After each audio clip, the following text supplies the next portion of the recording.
Mostrando para vocês que não é só futebol, o último Como Vem da semana vai falar de geografia, vai falar de história, vai falar de bastante coisa interessante da seleção de Curaçao.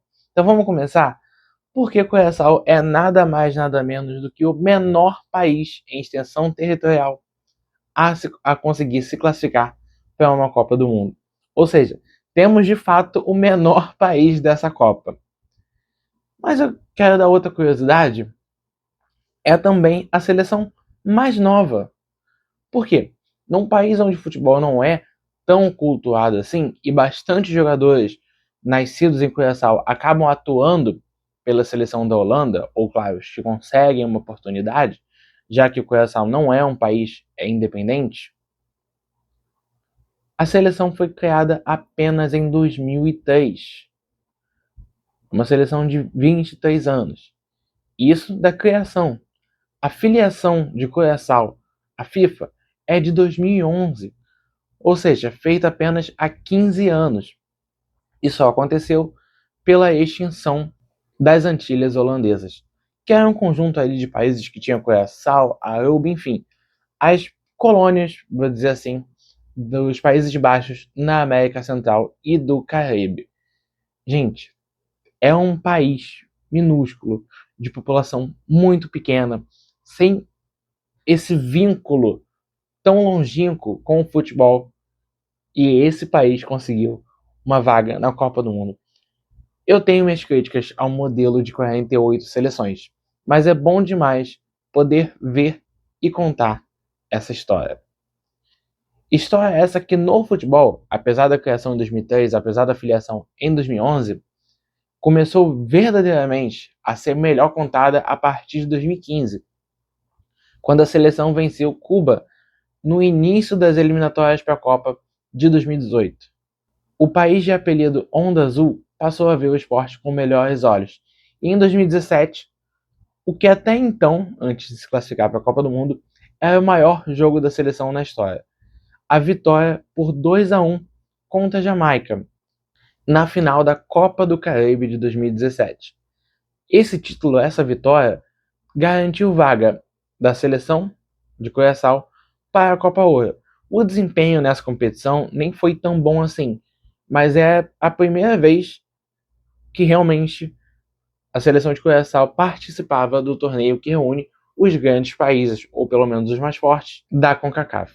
E eu falo desse grande jogo até a época, porque depois, obviamente, num grupo que tinha Trinidad e Tobago, a Jamaica novamente e Bermudas, não tinha como o grande jogo continuar sendo o mesmo. Ainda que a classificação tenha vindo num 0-0 contra a Jamaica, que não é dos placares mais comemoráveis, a festa ainda assim foi realizada, porque foi naquele jogo que o Curaçao carimbou o seu passaporte para a edição da Copa do Mundo desse ano.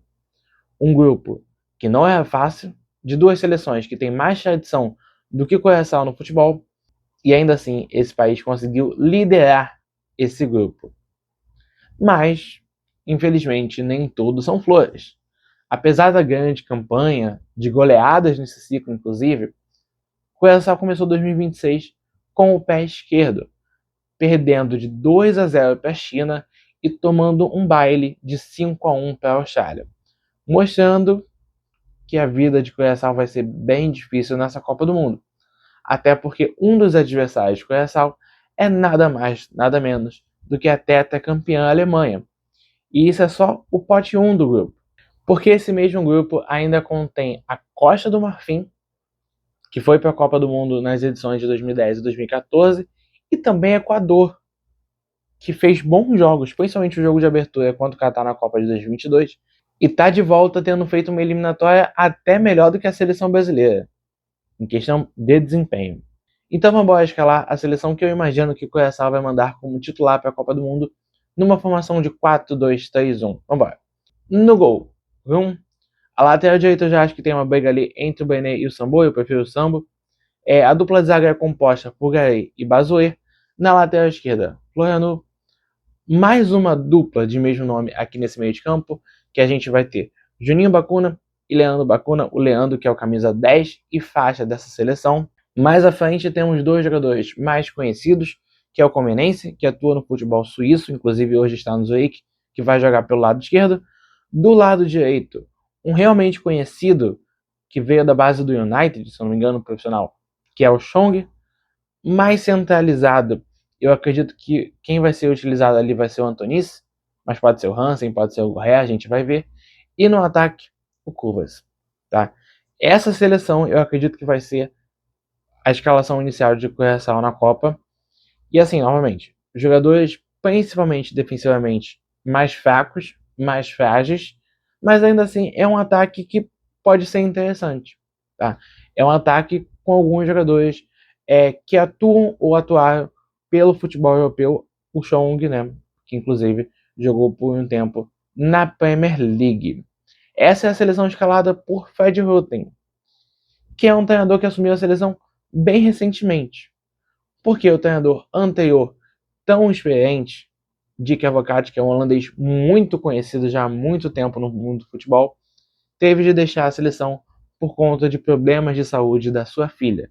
Então o Fred assumiu essa seleção, não conseguiu bons resultados até então, mas vai ter esse time já meio que pré-montado, pré-estabelecido, para conseguir sonhar em um empate ou até uma vitória contra a Costa do Marfim e Equador, mas eu acho realmente que vai ser bem difícil, já que com a Austrália e China, o placar e o desempenho da seleção foi bem, bem, bem abaixo.